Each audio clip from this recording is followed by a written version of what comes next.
मेरे गुरु महेश्वर के चरणों में प्रणाम है।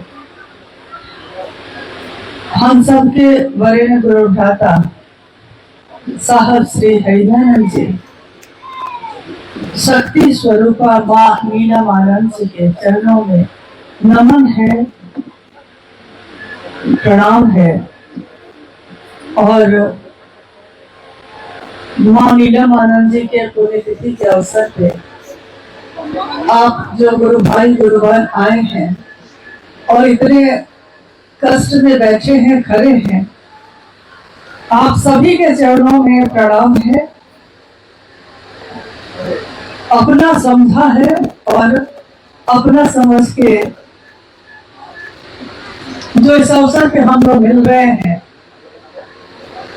हमारे जीवन में कभी दुख आते हैं, कभी सुख आते हैं, लेकिन अपने वही होते हैं जो सुख भी मिलके मनाते हैं और दुख भी मिलके ही बांट लेते हैं। आज माँ का पुण्यतिथि का अवसर है, यानी वो दिन जिस दिन वो उनका शरीर शिवलिंग हुआ। अंतिम बार पटना से जब वो गई, उस समय हम लोगों की कल्पना में ये नहीं था कि जब दिल्ली से वो लौटेंगे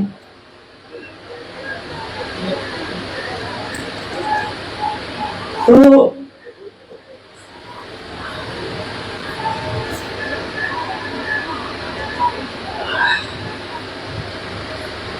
शरीर में रहते हुए ये अंतिम बातचीत होगी, ये नहीं सोचा था, कल्पना भी नहीं था। लगता था इतनी गंभीर बीमारी थी, लेकिन क्या महादेव की दया कि हम लोग को लगता ही नहीं था कि ऐसा होगा भी। जिनके कहने से दूसरों के दुख दूर हो गए, जिनके कहने से किसी का कैंसर का आखिरी स्टेज था और दिल्ली में जब उन्होंने उस व्यक्ति से कहा कि महादेव को गुरु बना लो, तीनों सूत्र करना, कुछ नहीं हुआ है, तुमको सब ठीक हो जाएगा। और अगले दिन जब जांच हुई उस मरीज की, तो उस मरीज के जांच में डॉक्टर भी आश्चर्य में था कि इतनी बड़ी भूल कैसे हो सकती है। डॉक्टर ने कहा कि आपको तो कुछ है ही नहीं, उस व्यक्ति से जिसकी घोषणा दीदी ने की। लेकिन उसके अगले दिन से दीदी की तबीयत और ज्यादा बिगड़ती चली गई। उस समय मैं पटना में थी, मेरी बेटी है गौरी अर्चिता 6 महीने की थी और साहब रांची आए हुए थे। अन्नू मेरा साहब के साथ रांची में थे।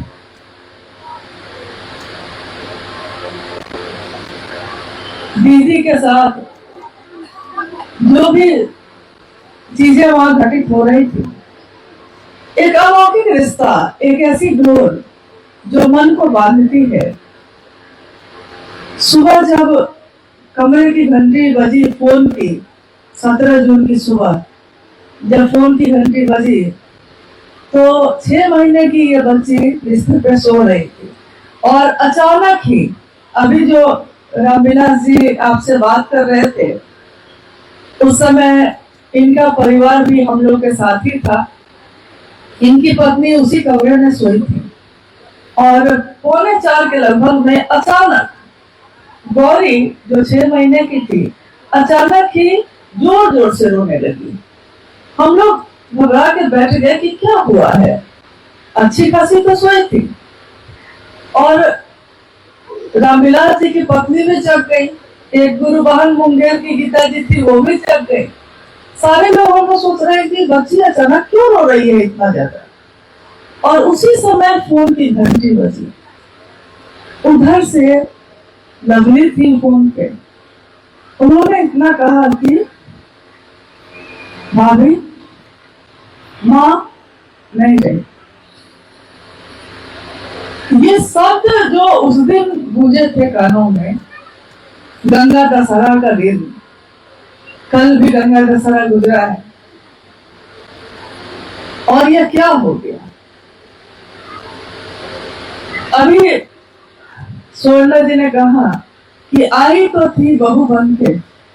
नहीं कहते हैं कि पहले दिल फिर दिल रुबा फिर दिल के जाना हो गए, धीरे धीरे वो मेरी हस्ती का सामा हो गए। तो सही बात है, आए तो थे बहू ही बन के। और बहू तो एक ऐसी चीज होती है जो पूरा जीवन गुजर जाता है उसका अपने ससुराल में, लेकिन तब भी वो पराई ही बनी रह जाती है। लेकिन ये एक ऐसा घर था जिस घर में आने के बाद मुझको जन्म देने वाली माँ मेरी बची है, मैं इनको भूल गई। मुझको अपने पिता मेरे बाबूजी याद नहीं आते थे, मुझको अपने मायके का कोई याद नहीं आता था। सच्चाई यही है, मुझको कुछ भी याद नहीं आता था। लगता था जैसे सदियों से यही रहती आई हूँ, सदियों से मैं यही हूँ। साहब के अंतर मन से जो जुड़ाव, माँ के अंतर मन का जो जुड़ाव था। अनु बाबू बड़े पुत्र रहे घर के हैं, लवली एक बहन से बढ़ के रही मेरे लिए। मोनू बाबू एक छोटे भाई की तरह या कहिए कि एक बच्चे की तरह रहे हम लोग के लिए। और अनु बाबू आते थे तो लगता था कि सबके गार्जियन यही है, जब घुसे घर में बस कुछ न कुछ डांट पड़नी है। लेकिन माँ जो है वो सारे लोग जो गुरु भाई गुरु बहन या घर के जो हम लोग सब रहते थे, सबका एक प्यार का नाम उन्होंने रख छोड़ा था। जैसे एक परिमल चचा हम लोग के साथ ही रहते थे, उनका नाम था पारिजात परिमल, लेकिन माँ उनको बुलाती थी पारो, जिसको हम लोग आज भी उनको हंसते हैं, चिढ़ाने के लिए बोलते हैं पारो। सुमेंद्र जी जो अभी बोल रहे थे, इनका नाम रखा था उन्होंने सोमू। तो सोमू बुलाया जाता था।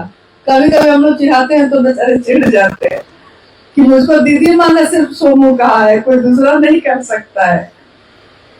अर्चित आनंद जी अन्नू, लवली लाबो, मोनू बाबू मंजू मुंचल। मेरा नाम बरखा है तो मैं कब बरखवा हो गई मुझको पता ही नहीं चला। और घर में आने वाले सभी गुरु भाई गुरुवान, मुझको कभी नहीं लगा कि मैं कहीं से आई हूँ। मुझको हमेशा यही लगा कि सदियों से इसी घर से मेरा रास्ता रहा है। एक बार मैंने साहब से पूछा इस बात को, क्यों ऐसा लगता है कि जैसे कभी यहाँ से दूर हम थे नहीं। साहब ने कहा कि आज जितने भी लोग महादेव के काम में मेरी मदद कर रहे हैं, चाहे वो मेरे घर में रहते हो या मुझसे मिले भी नहीं हो, लेकिन आज जितने भी लोग महादेव के काम को बढ़ाने में अपना सहयोग कर रहे हैं, उन सब से मेरा रिश्ता सब जन्मों जन्मों का है, सदियों से है। ऐसा नहीं है कि आज इस जन्म में सिर्फ ये रिश्ता है। लाखों साधु शिव की तरफ से धरती पे उतरे हैं, ये साहब ने कहा था। मंडल सर साहब ने ये कहा, लाखों साधु महादेव का काम करने के लिए धरती पे उतरे हैं, और ये ऐसे लोगों में मेरे गुरु शिव प्रकट होंगे। ये एक दिन का रिश्ता हम लोग का नहीं है। तेरा मुझसे है पहले का नाता, कोई ऐसे ही नहीं दिल लुभाता, कोई ऐसे ही दिल को नहीं लुभाता है। कोई ना कोई रिश्ता पहले से चला आ रहा है। अब क्या है कि मेरे मन को लुभाया सबसे ज्यादा इस घर के जिस रंग ने, वो था शिव शिष्यता। साहब की जब शिव की बात होती थी, साहब बैठ के बोलते थे तो लगता था कि पूरा परिवेश जो है तरंगित है, गनगना रहा है। और सही कहा मंडल सर ने, खुशबू का तो बसेरा ही था। कभी चमेली, कभी गुलाब, कभी चंपा, मतलब हर कुछ। कभी सोफा के पास से आता था, कभी उधर से। लोग कहते हैं चमत्कार, चमत्कार तो इस घर में दिनचर्या में शामिल था। जैसे हमारे घर में कभी कभी पर्व त्योहार होते हैं ना, वैसे साहब के इस आंगन में माँ दीदी के इस छोटे से घर में विशाल दुनिया की स्थापना, जिसमें लौकिक और पारलौकिक, शरीरी और अशरीरी दोनों तरह की सत्ताएं आती और जाती थी। कितने बार ऐसा हुआ कि कोई चमत्कार ऐसी घटित हुई तो मेरे लिए वो अलौकिक रहा, और मैं चमत्कृत होकर दीदी से जब पूछती थी कि माँ ये कैसे हुआ, तो वो बड़े सामान्य ढंग से बोलती थी कि सब होता रहता है, अरे ये तो रोज होता है। मुझको लगता था कि मुझसे कुछ छिपाया जा रहा है। मैं पति का सहारा लेने के लिए जब अनुभव के पास जाती थी कि सही बात बताएंगे, तो ये और आराम से कहते थे कि तो हमेशा इस तरह का कुछ होता ही रहता है। यानी कि एक ऐसी जगह जहां ये सारी चीजें सामान्य हैं, बहुत सामान्य। कल हम लोग बात कर रहे थे व्यवस्था और अव्यवस्था को। कल भी बहुत सारे गुरु भाई गुरुबान यहाँ आए थे, व्यवस्था और अव्यवस्था पे हम लोग बात कर रहे थे। कुछ गुरुबानों ने कहा कि हम लोग जब आने लगे तो हमारे गांव के गुरु भाई गुरुबानों ने कहा कि अभी क्यों जाते हो, गर्मी बहुत है। तो मैंने कहा हाँ, ये बात तो उन्होंने ठीक कही कि गर्मी बहुत है। फिर आगे उन्होंने कहा कि लोगों ने कहा कि वहां व्यवस्था ही क्या है, ऊपर जाने के लिए तैयार हो, साहब के यहाँ जाना है, वहां व्यवस्था ही क्या है। देखिए, जब आपके दिल को जो चीजें आपने देखी है ना, जब आपके सामने कोई ये बात कहेगा तो आपके दिल को दर्द होगा। तो जब उन गुरुवारों ने मुझसे कहा कि लोगों ने कहा कि व्यवस्था क्या है वहां, तो मैंने कहा हाँ, ये बात तो सही कही उन्होंने, व्यवस्था की बात तो बड़ी सही कही। क्योंकि कितनी भी व्यवस्था करते हैं कम पड़ जाता है, जितना सामर्थ्य है उतनी कोशिश करते हैं कम पड़ जाता है। लेकिन क्या कोई ये उत्तर दे सकेगा कि जब साहब और दीदी चले थे महादेव का काम करने, तो कहां कहां उनके लिए व्यवस्था की गई थी। साहब तो डिप्टी कलेक्टर थे, महाराज परिवार की बेटी, डिप्टी कलेक्टर की पत्नी चाहती तो अपने घर के गद्दे पे आराम से सोती, नौकर चाकर सेवा करते। अरे जिसके आंगन में मां नीलम जी के मनातूगढ़ के आंगन में 100 नौकर जहां घूमते हो, वो सीधे कहाँ आ गई थी, किस परिवेश में आ गई थी। तो मैंने कहा कि साहब और दीदी के मुख से ही कितनी घटनाएं मैंने सुनी है कि उस समय जब वो चर्चा में गए तो किसी गुरु भाई ने अपनी टूटी फूटी झोपड़ी में पुआल बिछाकर चादर बस बिछाया था, पुआल और चादर, और उसी पे दीदी और साहब सोकर रूखा सूखा जो मिला रोटी भुजिया कुछ खा के रात बिता भी देते थे, महादेव की चर्चा कर भी देते थे, आ भी जाते थे। रास्ता नहीं है, सवारी नहीं है, तो यही मां नीलमानंद ट्रैक्टर पे बैठ के खेते खेते साहब के साथ गांव गांव गई थी महादेव की बात करने। कहाँ व्यवस्था खोजी थी माँ ने, कहाँ व्यवस्था खोजी थी साहब ने। आज वो लोग कहते हैं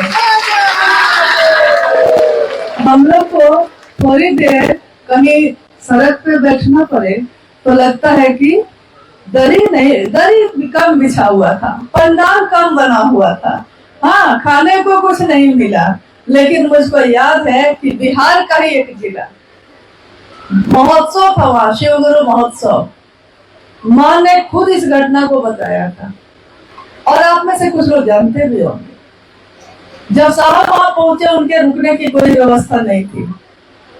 एक गुरु भाई के छत पे चादर बिछाने की व्यवस्था हुई तो प्लास्टिक और एक चादर मिल पाया। रात भर मच्छर काट काट के हाल खराब कर दिया। सुबह हुई तो भाई भोजन कहीं था ही नहीं। अब आप गांव में गए हैं तो वहां भोजन के लिए दुकान तो है नहीं कि खरीद के खा लीजिएगा, किसी के घर से आएगा तभी ना। पता चला कि जो कार्यकर्ता लोग काम कर रहे हैं उन लोगों का भोजन बन रहा है। साहब ने खबर करवाया कि अरे मेरा नहीं भेजा है, कम से कम नीलम के लिए तो भेज दो। तो भात आया था वहां से, लेकिन उसके अलावा भात के अलावा कुछ और भेजना वो लोग भूल गए। साहब ने कहा अगर नमक भी है तो दिलवा दो कि भात और नमक मिला के तो खा ले। नमक भी नहीं मिला था साहब और दीदी को। उन्होंने कहाँ खोजी थी व्यवस्था? उन्होंने तो हर गम हर दुख अंदर में बिठा लिया। सही कहा अनुव्या ने। किसी ने माँ नीलमानंद जी को कभी नाराज नहीं देखा, कभी कोई शिकवा नहीं, कभी कोई शिकायत नहीं। जब दिया तो प्रेम दिया, जब दिया तो ममता दी, अपनी करुणा दी। हम और आप क्या व्यवस्था देंगे? क्या की व्यवस्था करने वाली माँ है। लेकिन आज जो दिन है, चाहे उनका जन्मदिन हो, चाहे उनकी पुण्यतिथि का अवसर हो, ये सही बात कही जो अभी मंडल सर ने कही कि वो गाती थी कि हमने तुमको प्यार किया है जितना, कौन करेगा इतना। ये बात उन्होंने सही कही, क्योंकि साहब को प्यार करना इतना आसान नहीं था। जो घर में रह के मैंने देखा, आप तो सिर्फ चर्चा में देखे होंगे। अभी गुरु भाई लोग हैं ना, रामविलास जी हैं, कमलेश जी हैं, आशीष जी, आलोक जी लोग हैं, इन्होंने तो बहुत नजदीक से देखा है। साहब अगर किसी पे, दूसरे भी व्यक्ति पे अगर क्रोध में है तो सबसे पहले वो खाना खाना छोड़ देते थे। और खाना खाना अगर छोड़ दे तो उस समय तकलीफ किसको होती थी? इन्हीं को। ये खाने की थाली हाथ में लिए खड़ी है, साहब से अनुरोध करते हुए खा लीजिए ना, थोड़ा सा खा लीजिए ना।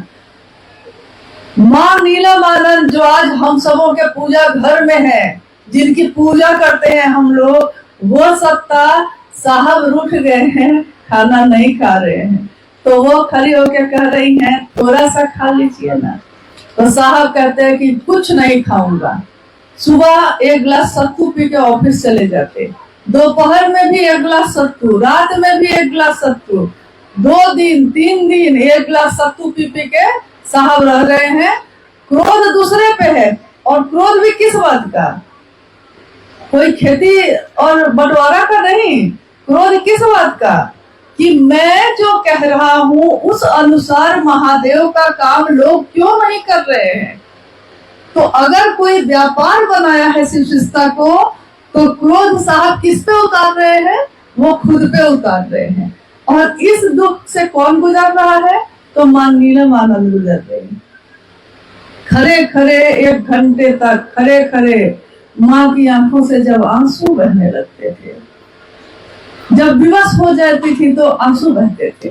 जब उनके आंसू निकलने लगते थे तो साहब कहते थे कि लाइए लाइए रखिए, खा लेता हूँ, मैं खा ही लेता हूँ। और जब वो खा लेते थे तो ये हंसने लगती थी। क्या उनको प्यार करना इतना आसान है? साहब हरिंदरानंद जी को प्यार करना इतना आसान नहीं है। उनको खुश करना, एक बार साहब ने कहा था कि महादेव से मिलना आसान है, लेकिन हरिंदरानंद से मिलना बहुत मुश्किल है। और उनसे वो मिली ही नहीं, उन्होंने महादेव के शिष्य के साथ मिलकर शिव शिष्या बनकर अपनी सेवा से, अपनी एक निष्ठता से हम सब के लिए रास्ता बनाया। हम सब आज बात करते हैं कि शिव शिष्यता का राजमार्ग है ये। इस पे किसी भी जाति, धर्म, वर्ण, संप्रदाय के लोग चल सकते हैं। अमीर से अमीर आदमी, गरीब से गरीब आदमी समान रूप से इस रास्ते पे चल सकता है। हम आज कहते हैं, सही कहा मां नीलमानंद जी ने, कि अगर कोई गुरु कार्य ईमानदारी से करता है तो मैं उसके रास्ते के कांटों को चुन लूंगी। उन्होंने चुना है, उन्होंने चुना है, इसलिए आज हमारे रास्ते फूलों से भरे हैं। लेकिन क्या जिसने कांटे चुने होंगे उस दिन, उनके हाथ लहूलुहान हुए होंगे कि नहीं? जो कांटा चुनता है ना, कांटे उसके हाथों में भी चुभते हैं। जो रास्ता बनाता है ना, इस सड़क को जिसने बनाया होगा, जिस दिन उसने कुदाल उठाई होगी, उसके हाथ, उसका शरीर लहूलुहान हुआ होगा, धूल से मिट्टी से भरा होगा। लेकिन आज हम लोग चल रहे हैं तो हम लोग याद भी नहीं करते कि किसने बनाया है। हम सब अपनी अपनी बात लेके बैठ गए हैं। अरे बात करनी थी साहब हरिंद्रानंद जी की, तो बात करने लगे अपनी अपनी। कितने ऐसे लोग हैं, महादेव का काम जब गति में चल रहा है, कितने लोग ऐसे भी हैं जो आपके पाँव को पकड़ के खींचते हैं। लेकिन आज दिन है माँ का, उनके तरफ से जो उनसे जाना है, जो उनसे समझा है, हमारे आपके तरफ से, सबके तरफ से, माँ नीलम आनंद जी के तरफ से भी उन सभी लोगों को भी बहुत शुभकामना। उनका जीवन भी शिवमय हो, जो आज शिव शिष्यता को में अपनी गंदगियां मिलाने की कोशिश कर रहे हैं। उनका जीवन भी शुभ हो, कल्याण हो, उसमें शिवमय हो वो, क्योंकि माँ ने हमेशा यही आशीर्वाद दिया है। चाहे आप कोई भावना लेकर आइए, लेकिन इधर से तो एक ही भावना मिलती है, और यही तो हम लोगों ने सीखा है। ये जो पाया है, इससे ज्यादा और क्या पाना है? क्या पाया जाता है? शिवजी से होके हमने क्या पाया? सोचिए, क्या पाया है? यही पाया है कि कोई जहर भी देता हो तो उसको अपने तरफ से अमृत भी देना है। बड़ी सुंदर एक पंक्ति है कि उसके हाथ में कीचड़ था, मेरे हाथ में गुलाल था। गुलाल रंग नहीं, हम लोग होली में कहते हैं कि रंग है, रंग से सारे भेद मिट जाते हैं।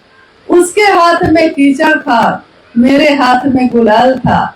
जिसके हाथ में जो था उसने वही उछाल दिया। तो इस जगह से किसी के लिए भी उछाला जाएगा तो हमेशा शिव का रंग ही उछाला जाएगा। भले आपके तरफ से कीचड़ आए, लेकिन इधर से तो जिसके हाथ में जो होगा वही तो उछालेगा वो। हम माँ नीलम आनंद जी को नमन करते हैं और उनके प्रेम और करुणा को याद करके ये कहते हैं, ये संकल्पित बार बार होते हैं कि संकल्प है हम सभी का, आपने जो चाहा है वही होगा। क्योंकि साधु की इच्छा में ताकत होती है। रास्ते में आने वाले सारी बाधाएं दूर होंगी, हम सबका जीवन प्रशस्त होगा, हम सब मिलकर आगे बढ़ेंगे, एक दूसरे का हाथ थाम के बढ़ेंगे, बहुत सुंदर मन से बढ़ेंगे और साहब और दीदी का साथ लेकर बढ़ेंगे। आप सब यहाँ आए, आप अव्यवस्था में हैं, साहब के दिल को कष्ट हो रहा होगा, हम लोग महसूस कर रहे हैं। अनुभव ने कहा है अभी कि अगले वर्ष से इतना कष्ट आपको नहीं हो, इसकी पूरी कोशिश हम लोग करेंगे। कोई भी ऐसी जगह जहां सही व्यवस्था में लोग बैठ सके, बात सुन सके, अपने हृदय के पुष्प को साहब और दीदी के लिए अर्पित कर सके। अगर इतना भी हम सब कर सकेंगे तो हम सोचेंगे कि हमने कुछ तो किया है। जिस गुरु भाई गुरु बहनों की थालियां दीदी ने धोई हैं, जिनको अपने हाथों से भोजन कराया है, बहू की बात की इन्होंने। माँ जब जब कभी घर में खाना बनता था तो कभी कभी ऐसा होता है ना कि खाना बनता है तो सब कोई कहता है कि आज ये खाने का मन नहीं है। तो जब सब कोई कहता था कि ये खाने का मन नहीं है तो माँ का एक सबसे स्वादिष्ट भोजन बनता था, और वो भोजन होता था एक थाली भात, उस भात में एक कलछुल घी, लहसुन और मिर्चा पका के, और उसको अपने हाथों से गोल गोल हाथों से वो पूरा मिलाती, और जितने लोग हम लोग रहते सब के मुंह में कौर बना बना के खिलाती। जैसे एक चिड़िया अपने बच्चों को तैयार करता है उड़ने के लिए, तो उसकी चोंच में कैसे भोजन देता है ताकि वो मजबूत हो, उड़ान उसकी ऊंची हो। वैसे ही सभी शिव शिष्यों को पोषण दिया उन्होंने, ममता दी है।